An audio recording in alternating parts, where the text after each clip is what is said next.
اعوذ باللہ من الشیطان الرجیم بسم اللہ الرحمن الرحیم سورۃ المائدہ آیت نمبر 61 سٹارٹ کرتے ہیں آج۔ بسم اللہ الرحمن الرحیم وَإِذَا اور جب جاءکم آتے ہیں تمہارے پاس قالوا تو کہتے ہیں آمنا ہم ایمان لا چکے وقد دخلوا بالکفر حالانکہ وہ داخل ہوئے کفر کے ساتھ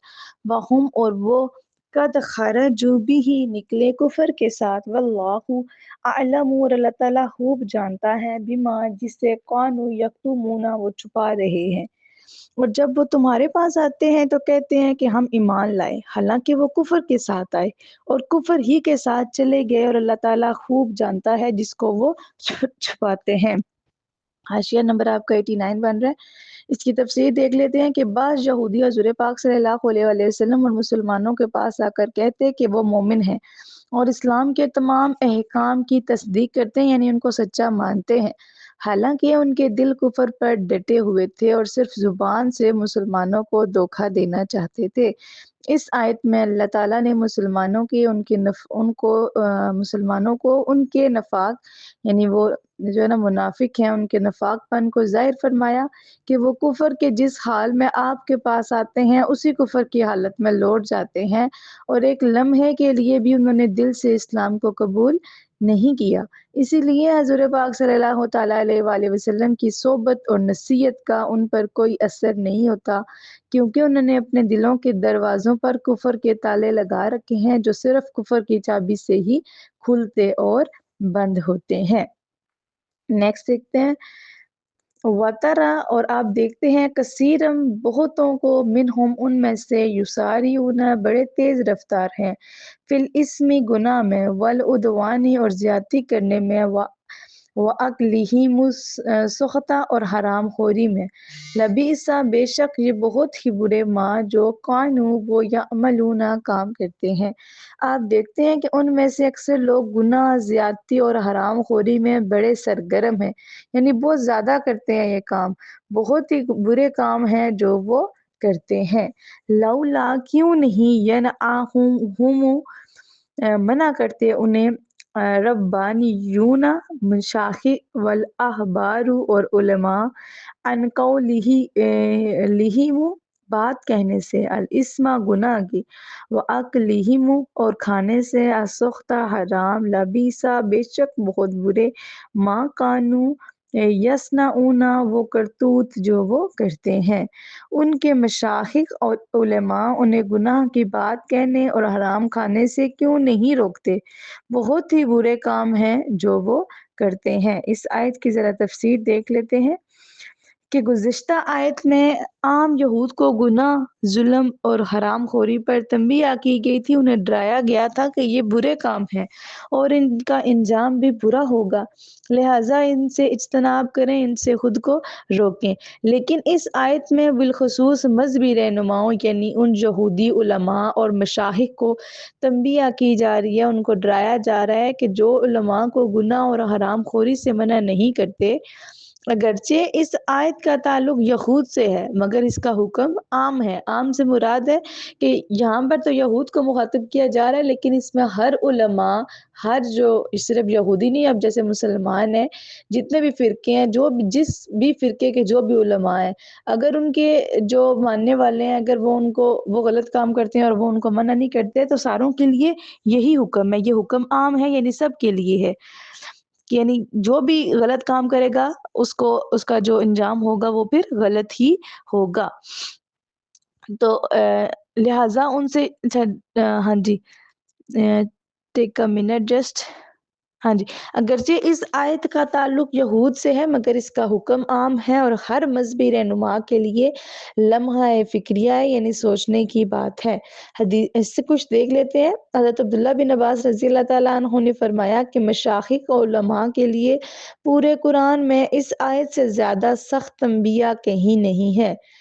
نمبر 2 ہے علامہ قرطبی نے ایک روایت نقل کی ہے، ایک فرشتے کو حکم دیا گیا کہ فلاں بستی کو تباہ کر دو۔ اس نے عرض کی اس میں تو فلاں عبادت گزار بندہ بھی رہتا ہے، حکم ہوا کہ تباہی کی ابتدا اسی سے کرو، کیونکہ ہماری نافرمانیوں کو دیکھ کر اس کا چہرہ کبھی غضب سے متغیر نہیں ہوا۔ یعنی اب ہمارے لیے سوچنے کی بات ہے نا، آج کے جو دور چل رہا ہے ہر بندہ کہتا ہے ہم کیا کریں جی، وہ یہ کر رہے ہیں تو ہمارا کیا لینا دینا، ہم سے تو ہمارے بارے میں پوچھو گی نا۔ تو ایسا نہیں ہے کہ ہم سے صرف ہمارے بارے میں پوچھو گی، جو کچھ ہمارے سامنے ہو رہا ہے۔ آپ نے حدیث پاک وہ تو سنی ہے نا کہ اگر آپ برائی کو دیکھو تو اس کو پہلے ہاتھ سے روکنے کی کوشش کرو، ہاتھ سے نہیں تو زبان سے، زبان سے نہیں تو اس کو دل میں برا جانو، اور دل میں برا جاننا ایمان کا کمزور ترین حصہ ہے۔ تو ایسا نہیں ہے کہ جو مرضی کر رہے ہیں ہم یہ کہہ کے سائڈ پہ ہو سکتے ہیں کہ ہم کیا کریں، وہ اس کا دماغ ہے، اس کا اپنا لینا دینا ہے، ہمارا اس میں کوئی نہیں ہے۔ اور اسپیشلی جو علماء ہیں وہ تو بالکل بھی نہیں سائڈ پہ ہو سکتے، کیونکہ اللہ تعالیٰ نے ان کو اسی کام کے لیے تو اس دنیا میں بھیجا ہے۔ ان کا کام ہی یہی ہے، انہوں نے دین سیکھا اور اس کو آگے پھیلانا ہے۔ تو پھر اگر ان کے سامنے کوئی غلط کام ہو رہا ہے اور وہ نہیں روک رہے، تو یہ دیکھ لیں کہ یہ آیت جو ہے یہ ان لوگوں کے لیے سب سے زیادہ ڈراوا ہے، ان کے لیے جو علماء کرام ہیں۔ اور پھر دیکھیں جو بھی آپ نے ایک بات پڑھی کہ اللہ تعالیٰ نے فرمایا کہ جو بندہ برائی کو دیکھ کر بھی اس کو غصہ نہیں آتا، برائی کو دیکھ کے، یا اس کو منع نہیں کرتا، منع نہیں کر سکتا، کم از کم دل میں تو برا جان سکتا ہے نا۔ جو برائی کے دیکھ کے دل میں بھی نہیں برا جانتا تو پھر وہ بھی گناہ میں شامل ہوگا۔ حدیث نیکسٹ دیکھتے ہیں کہ حضور پاک صلی اللہ تعالیٰ علیہ وآلہ وسلم نے فرمایا، جب لوگ ظالم کو دیکھیں اور اس کو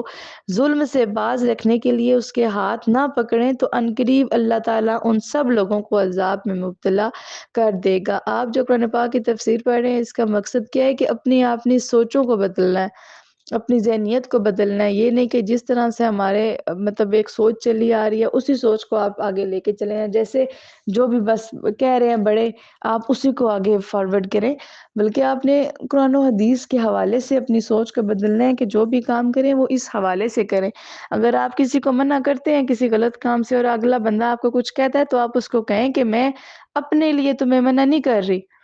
یا منع نہیں کر رہا، میں کر رہی ہوں تو صرف اس لیے کہ اللہ تعالیٰ نے ہمیں یہ حکم دیا کہ جب برائی کو دیکھو تو اس کو منع، اس کو روکو، اس کو اس بات سے روکو کہ یہ غلط کام ہے، یہ برا کام ہے، اس لیے روک رہی ہوں، میرا تمہارے ساتھ کوئی ذاتی دشمنی نہیں ہے۔ نیکسٹ دیکھتے ہیں کہ اس قسم کی صورتحال کی عملی مثال بیان کرتے ہوئے ایک دفعہ حضور پاک صلی اللہ علیہ وآلہ وسلم نے فرمایا، اللہ تعالیٰ کی حدود پر قائم رہنے والے اور اس کی حدود کو توڑنے والے کی مثال ان لوگوں کی طرح ہے جنہوں نے کشتی میں بیٹھنے کے لیے خواندازی کی تو ان میں سے بعض کو اوپر والی منزل میں اور بعض کو نیچے والی منزل میں جگہ ملی۔ تو جو لوگ کشتی کی نچلی منزل میں تھے وہ جب پانی پینا چاہتے تھے تو ان کو بلائی منزل والے لوگوں میں سے گزرنا پڑتا۔ انہوں نے کہا اگر ہم اپنی نچلی منزل میں ہی کشتی میں سوراخ کر لیں تو آسانی سے پانی بھی آ جائے گا اور ہم اوپر والوں کو اپنے گزرنے کی تکلیف بھی نہیں دیں گے۔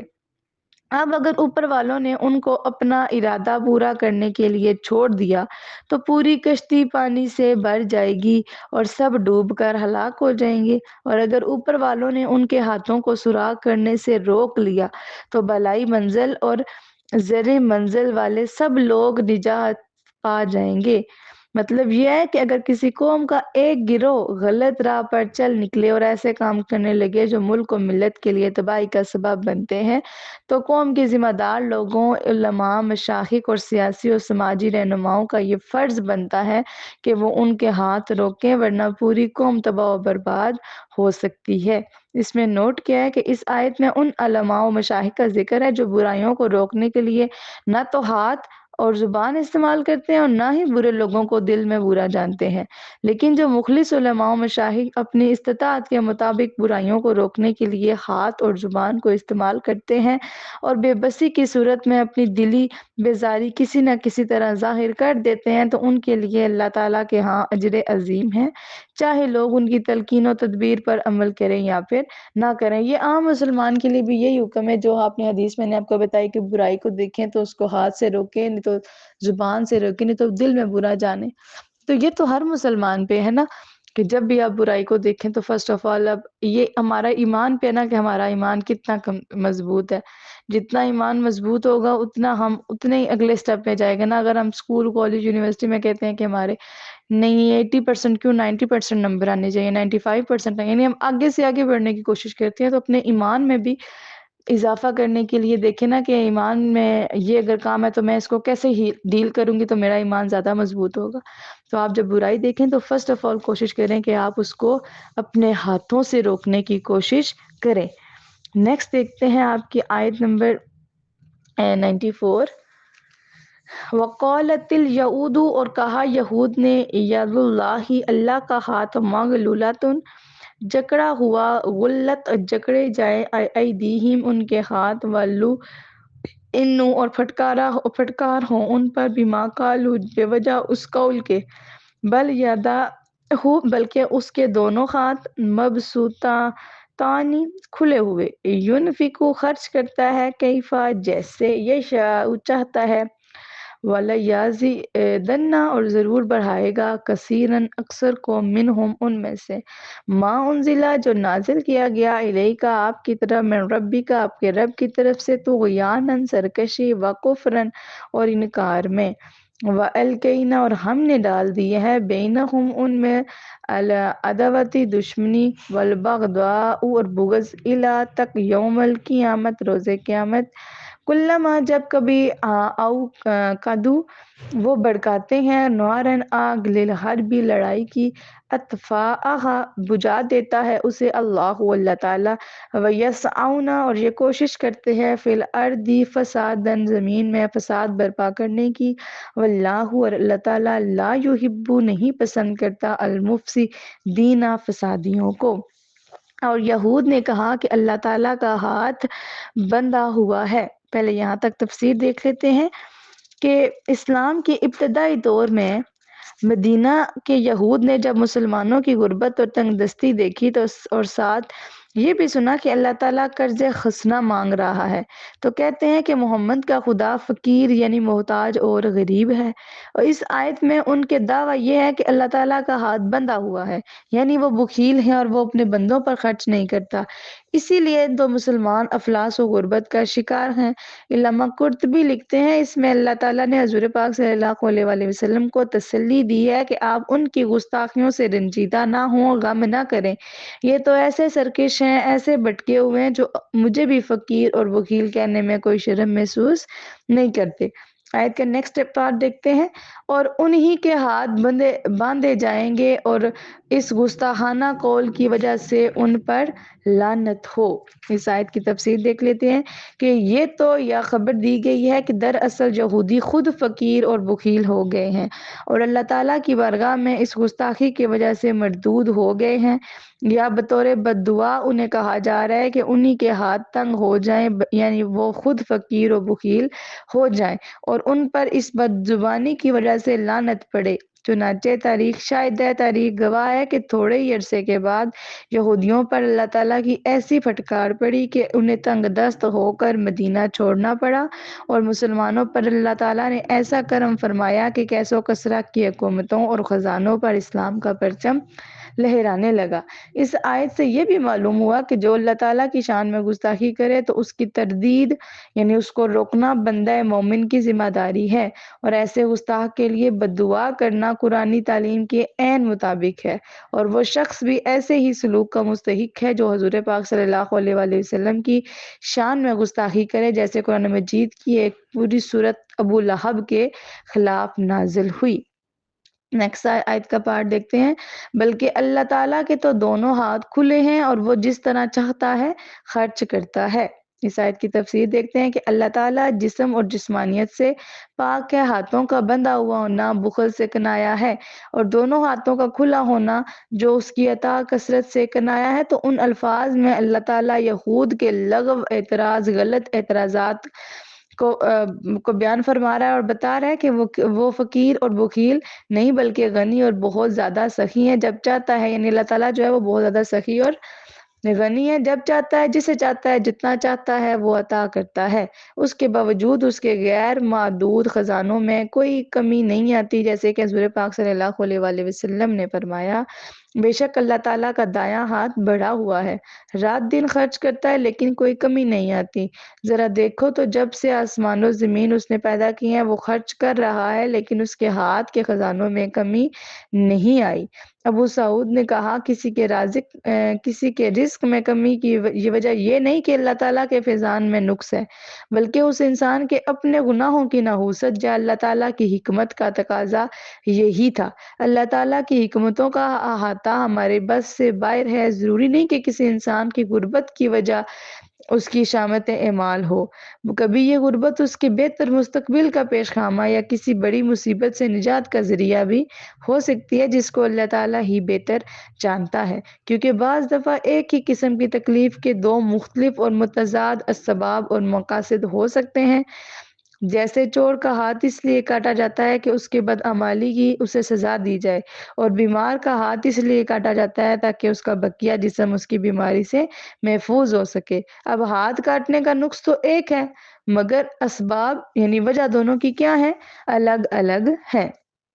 نیکسٹ دیکھتے ہیں آیت کا پارٹ۔ اور آپ پر جو کلام آپ کے رب کی طرف سے نازل کیا گیا ہے وہ ان میں سے اکثر لوگوں کے کفر اور سرکشی کو زیادہ کرے گا۔ اس آیت کی تفسیر دیکھتے ہیں کہ یہودی علماء نے دنیاوی لالچ اور امیر لوگوں کے تحفظ کے لیے ایسے احکام گھڑ لیے تھے جو تورات میں نہیں تھے، اسی لیے ان کے رد میں قرآن مجید کی آیات نازل ہوئیں، اور ہر آیت کے نازل ہونے کے بعد اکثر یہود اس کا انکار کر دیتے، لہذا جتنا قرآن مجید نازل ہوتا جائے گا اتنا ہی وہ قرآن کا انکار کرنے کی وجہ سے کفر اور سرکشی میں آگے بڑھتے رہیں گے، کیونکہ قرآن مجید حق اور سچ بات ہے، اور حق بات کو وہی تسلیم کر سکتا ہے جس کا ذہن و ضمیر سلامت ہو، لیکن جس کے ذہن میں فتور اور ضمیر میں تعصب کے پردے ہوں اسے حق میں بھی نقص نظر آتا ہے، جیسے بعض بیماروں کو مٹھائی کڑوی محسوس ہوتی ہے، اس میں مٹھائی کا قصور تو نہیں ہے نا، بلکہ مریض کی بیماری نے اس کے شوق کو ناقص کر دیا، اس میں نقص پیدا کر دیا ہے، اس لیے اسے ہر چیز ناقص محسوس ہوتی ہے۔ نیز قرآن مجید نے حضور پاک صلی اللہ علیہ وآلہ وسلم کی نبوت کے دلائل کو بالکل واضح کر دیا،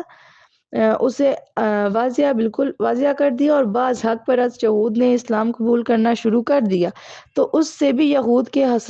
حسد و عناد میں اضافہ ہوگا، جس کے نتیجے میں وہ کفر و سرکشی میں مزید آگے بڑھتے جائیں گے۔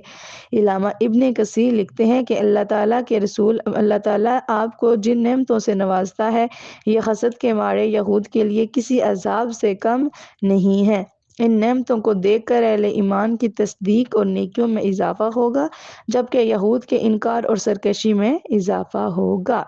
نیکسٹ آیت کا پارٹ دیکھتے ہیں۔ قیامت کے لیے عداوت اور بغض کو ڈال دیا ہے۔ یہود کے مسلسل کفر و سرکشی کی وجہ سے اللہ تعالیٰ نے یہودی فرقوں کے درمیان دنیاوی معاملات میں ایسی دشمنی اور عناد پیدا کر دی جو کبھی ختم نہیں ہوگی۔ آیت کا نیکسٹ پارٹ دیکھتے ہیں۔ جب کبھی وہ لڑائی کی آگ بھڑکاتے ہیں تو اللہ تعالیٰ اسے بجھا دیتا ہے، یعنی جب بھی یہود نے حضور پاک صلی اللہ علیہ وآلہ وسلم کو شہید کرنے کی سازش کی تو اللہ تعالیٰ نے ان کے اپنے درمیان اختلاف پیدا کر دیا، جس کی وجہ سے ان کی سازش کی آگ خود بخود ہی بجھ گئی اور وہ اپنے غلط مقاصد میں کامیاب نہیں ہو سکے۔ تاہم وہ زمین میں فساد پھیلانے یعنی لوگوں کو راہ راست سے بہکانے میں سرگرم ہیں، جاری ہیں، اور اس فساد کی وجہ سے اللہ تعالیٰ یہود کو پسند نہیں کرتا۔ آیت کا لاسٹ پارٹ دیکھ لیتے ہیں۔ اور وہ زمین میں فساد پھیلانے کی کوشش کرتے ہیں اور اللہ تعالیٰ فساد پھیلانے والوں کو پسند نہیں کرتا۔ امید ہے آپ کو یہاں تک سمجھ آ گئی ہوگی، باقی کچھ سمجھ نہ آئے تو وہ آپ پوچھ سکتے ہیں، اور اللہ تعالیٰ سے دعا ہے جو پڑھا ہے